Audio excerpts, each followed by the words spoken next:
صل على رسوله الكريم أما بعد فأعوذ بالله من الشيطان الرجيم بسم الله الرحمن الرحيم. عزت مندو مسلمانانو من با ان شاء الله تعالی نن دا بیان کو چې په عالمی سطح باندې د مسلمان د ذلت او د کمزوري اسباب داسري چې داغه په وجه باندې مسلمان د کافرانو په مقابله کې نن مغلوب او مسلمان نن دا ذلیل دي. نه هغه کوم اسباب دي، هغه اسباب به ان شاء الله تعالی نن دا بیانو. اول نمبر اجمالا اول نمبر سبب داري چې د اسلام او د قران کریم مبارک نه لري والي مسلمان چې نن مغلوب دي او کافر په غالب دي، نو دا غي اول نمبر سبب داري چې مسلمان د قران کریم مبارک نه دالره دي.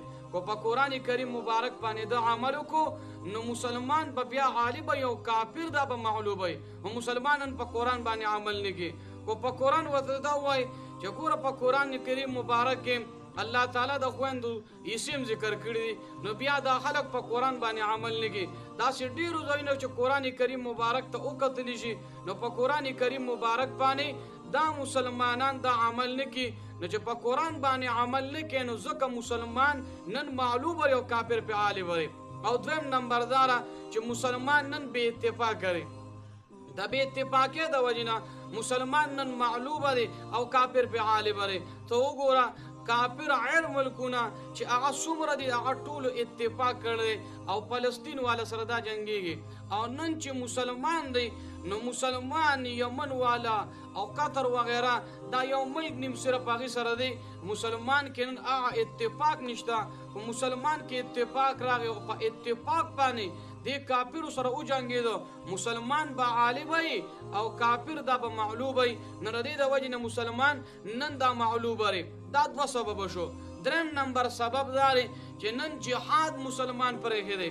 نو چې جهاد یې پرې دی نو د جهاد ته پرې حدود وجنه مسلمان نن مغلوب دی او کافر په سری دا عالم دی.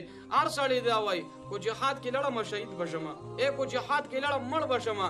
نو مسلمان نن جهاد تشا کړي دغه ځکه مسلمان نن مغلوب دی او کافر دا په عالم دی.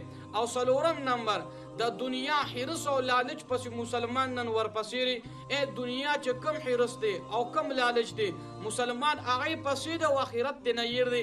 د دې د وجنه مسلمان نن مغلوب دی او کافر په عالم دی. او پنځم نمبر د مسلمان بد کرداری او بد اخلاقی د مسلمان دا غي د وجنه مسلمان نن مغلوب دی او کافر په عالم دی. نو مسلمان دی اخلاق دا خسته کی او مسلمان دی دا بد کردار کیږي نه. کو چری دا عمل مسلمان بنده پزان کې راولي چې خوش اخلاق دي بد کردار نه دي ځانو سادي، نو مسلمان به غالب او کافر به مغلوب.